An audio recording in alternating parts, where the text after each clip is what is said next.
জনপ্ৰিয় অসম চৰকাৰৰ দক্ষ মন্ত্ৰী তথা অসমৰ বিশিষ্ট ক্ৰীড়া সংগঠক শ্ৰীযুত পীযুষ হাজৰিকা ডাঙৰীয়া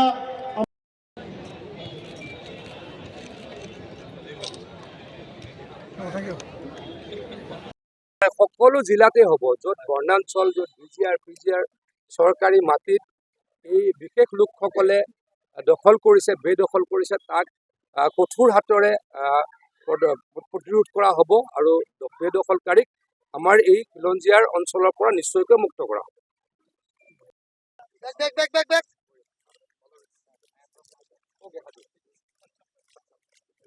कहाँ है आपका?